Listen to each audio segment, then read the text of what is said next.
আমরা নিয়ে আসবো, তখন আমাদের কোম্পানি করতে আগামী বছর 1 জুলাই প্রাথমিকভাবে ইসে করবেন, সেটেল করে ফেলেন। ওই যে অডিট অনেক সময় লাগে, অডিটের নামে এগুলো বোধহয় আমার একটু মিনিমাইজ করতে হবে, তাই না? মানে লোকজন যদি দেয়, হ্যাঁ কিছু যদি চেক করতে হয় যে আপনার দেয় না, রিটার্নটা ঠিক ফাঁকে দেওয়ার চেষ্টা করছে, সেটা আমি অনুরোধ করি যারা জার্নালিস্ট আছেন তারা আপনি একটু অনুরোধ করবেন লোকজনকে ট্যাক্স দেয়, এবং বলবেন যে ট্যাক্সটা টাকাটা আপনার বিফলে যাবে না, ইট উইল বি ইউজ। এটা কিন্তু আমি একটা গল্প বলে শেষ করে, আমি গভর্নর থাকতে ফর্ম ফিল আপ করে নিয়ে আসছে আমার কাছে জিরো ট্যাক্স।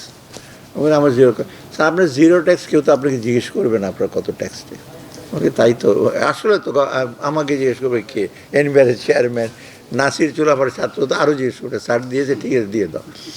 কিন্তু আমি বললাম দেখেন আমার একটা, আমি সরকারি বাসায় থাকা, আমার একটা ফ্ল্যাট আছে, তার মধ্যে ভাড়া পাই, এটা কে ইসে করবে, আমার সঞ্চয়পত্র আছে। তো স্যার এর আগে তো খুব দেখি না কাউকে করতে টুরতে, তখন আমি ইনফ্যাক্ট ব্যাংকের সেখানে আগে আমার যে ইনকাম দেখে ওকে ডাকলাম, তুমি ওকে স্যার আপনার ট্যাক্স হবে কিছু, এবং মোটামুটি ভালো অঙ্কের ট্যাক্স দিতে হলো আমার, দিলাম। আমি বলে শেষে পরে আমার ট্যাক্সের ফাইল নিয়ে কে দৌড়াদৌড়ি করে কোন সময় আজ থেকে 10 বছর পর সেই স্কোপটা যেন না থাকে। তাই এটা মানে জাস্ট আমার নিজের তাগিদ থেকে আসছে যে ট্যাক্স দিয়ে দিলাম। এখন আমি কদিন আগে বলছি আমার ট্যাক্স রিটার্ন তৈরি করতে, সে বলে আপনার স্যার কয়েক লক্ষ টাকা ট্যাক্স আসছে, আমাকে দিতে হবে, তুমি যদি মনে করো আমার সেভিং সার্টিফিকেট দিতে হবে কি, স্যার এগুলো দিয়ে দেবেন। আর আমি বলছি আমি ঠিক সই করে দেবো, তুমি পাঠিয়ে দাও। এখন অনলাইন আছে, ও অনলাইন দেয়া কিনে যায় না, যায় হিল ডু ইট।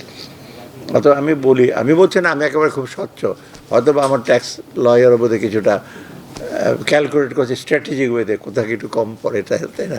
এগুলো আপনারাও জানেন, আমিও জানি। আমি তুমি করাবার লিগাল ইসে করো, কোনো কিছু ডোন্ট কনসিডার এনিথিং।